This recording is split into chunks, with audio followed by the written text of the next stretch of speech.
12 બીજના ધણી એટલે નકળંગ નેજાધારી, રણુજાના રાજા, પીરોનાય પીર એવા રામદેવ પીર ભગવાન. મિત્રો, રામાપીરને શા માટે 12 બીજના ધણી અને હિન્દુઆ પીર કહેવામાં આવે છે? તો આવો જાણીએ આ વિડીયોમાં આ રામદેવ પીરની વાર્તા. રામાપીરના સમયમાં 12 સંપ્રદાય હતા અને 12 સંપ્રદાયની ઉત્પત્તિ બીજમાંથી થઈ હતી.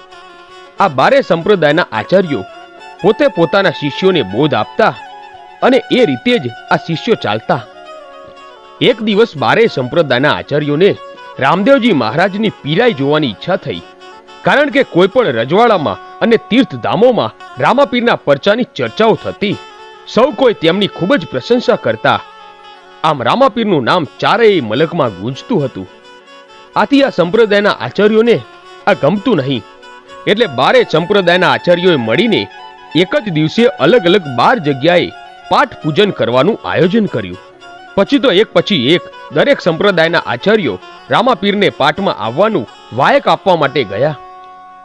પણ મારો નાથ તો અંતર્યામી છે, એમને આ આચાર્યના આવવાનો હેતુ સમજતા વાર ન લાગી.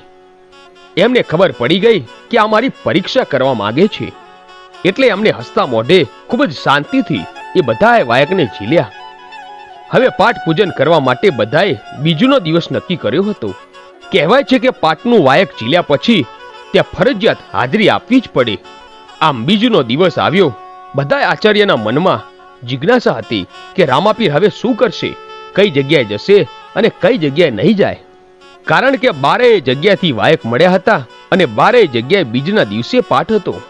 બીજનો દિવસ આવ્યો, પાઠ પૂજનનો સમય થયો અને સૌના આચાર્યની વચ્ચે રામાપીર 12 જગ્યાએ એક સાથે એક દિવસે અને એક જ સમયે હાજર હતા.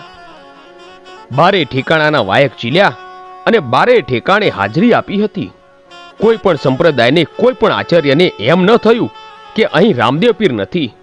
આમ પોતે એક જ સમયે તમામ સ્થળે હાજર રહી સર્વેને મળ્યા અને ખૂબ જ આનંદ કરાવ્યો.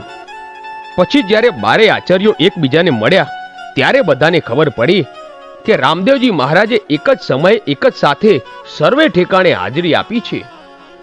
એ બધાએ રામાપીરની પીરાઈનો પરચો જોયો.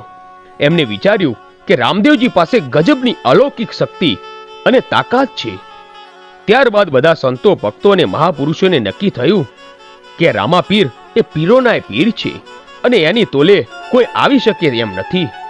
એમને સૌએ રામદેવજી મહારાજને 12 બીજના ધણી એવું નામ આપ્યું અને એમનો જય જયકાર કર્યો. પછી